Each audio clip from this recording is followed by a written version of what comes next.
ಟಿವಿ9ನ ಸಮಸ್ತ ವೀಕ್ಷಕರಿಗೆ ಮಕರ ಸಂಕ್ರಾಂತಿ ಹಬ್ಬದ ಹಾರ್ದಿಕ ಶುಭಾಶಯಗಳು. ನಾಡಿನಾದ್ಯಂತ ಇವತ್ತು ಮಕರ ಸಂಕ್ರಾಂತಿಯ ಸಡಗರ ಸಂಭ್ರಮ ಮನೆ ಮಾಡಿದೆ. ಇನ್ನು ದರ್ಶನ್ ರವರ ಪತ್ನಿ ವಿಜಯಲಕ್ಷ್ಮಿ ಅವರು ಕೂಡ ಮೈಸೂರಿನ ಫಾರ್ಮ್ ಹೌಸ್ನಲ್ಲಿ ಸಂಕ್ರಾಂತಿ ಹಬ್ಬವನ್ನು ಆಚರಿಸಿದ್ದಾರೆ. ಫಾರ್ಮ್ ಹೌಸ್ನಲ್ಲಿ ಕಬ್ಬು, ಎಳ್ಳು, ಬೆಲ್ಲ, ಕಡಲೆಕಾಯಿ ಇಟ್ಟು ಪೂಜೆಯನ್ನ ನೆರವೇರಿಸಿದ್ದಾರೆ ವಿಜಯಲಕ್ಷ್ಮಿ. ದರ್ಶನ್ ನೆಚ್ಚಿನ ಪ್ರಾಣಿಗಳ ಜೊತೆ ಸಂಕ್ರಾಂತಿ ಹಬ್ಬವನ್ನು ಆಚರಿಸಿದ್ದಾರೆ ವಿಜಯಲಕ್ಷ್ಮಿ ಅವರು. ಕುದುರೆ ಜೊತೆ ಪೋಸ್ಟ್ ಹಾಕಿದ ದಚ್ಚು ಪತ್ನಿ ವಿಜಯಲಕ್ಷ್ಮಿ. ಪ್ರಾಣಿಗಳ ಕಣ್ಣು ಹೇಳುತ್ತೆ ನೀವೇನು ಅಂತ ಹೇಳಿ ಹೊಗಳಿದ್ದಾರೆ ಕೂಡ.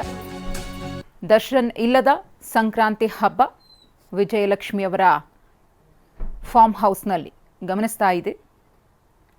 ಕಳೆದ ವರ್ಷ ದರ್ಶನ್ ರವರಿಗೆ ಬೇಲ್ ಸಿಕ್ಕಿತ್ತು ದೀಪಾವಳಿ ಸಂದರ್ಭದಲ್ಲಿ. ಅದಾದ್ಮೇಲೆ ಅವರು ಸಂಕ್ರಾಂತಿ ಹಬ್ಬವನ್ನು ಆಚರಿಸಿದ್ರು ಕೂಡ.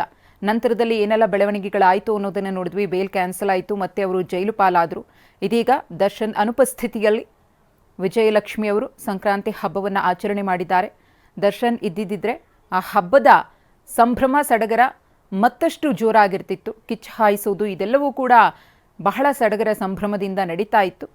ಆದರೆ ದರ್ಶನ್ ಇಲ್ಲದೆ ಇಲ್ಲಿ ಹಬ್ಬ ಆಚರಣೆ ಆಗ್ತಾ ಇದೆ. ಯಾವುದಕ್ಕೂ ಕೊರತೆ ಆಗದ ರೀತಿಯಲ್ಲೇ ವಿಜಯಲಕ್ಷ್ಮಿ ಅವರು ಫಾರ್ಮ್ ಹೌಸ್ನಲ್ಲಿ ದರ್ಶನ್ ಏನು ವಿಧಿವಿಧಾನಗಳನ್ನು ಅನುಸರಿಸ್ತಾ ಇದ್ರೋ ಅದೆಲ್ಲವನ್ನ ಅನುಸರಿಸಿ ಹಬ್ಬವನ್ನು ಆಚರಣೆ ಮಾಡಿದ್ದಾರೆ.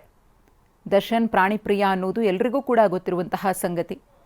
ಹಾಗಾಗಿ ಪ್ರಾಣಿಗಳಿಗೆ ವಿಶೇಷವಾಗಿ ಈ ದಿನ ಪೂಜೆ ಪುನಸ್ಕಾರವನ್ನು ನೆರವೇರಿಸ್ತಾರೆ. ಗೋವುಗಳಿಗೆ ವಿಶೇಷ ಪೂಜೆ ಪುನಸ್ಕಾರ ಇರುತ್ತೆ, ಅಲಂಕಾರಗಳಿರುತ್ತೆ. ಅದೆಲ್ಲವನ್ನ ಕೂಡ ದರ್ಶನ್ ಪತ್ನಿ ವಿಜಯಲಕ್ಷ್ಮಿ ಅವರ ಪುತ್ರ ವಿನೀಶ್ ಅವರು ನೆರವೇರಿಸಿದ್ದಾರೆ.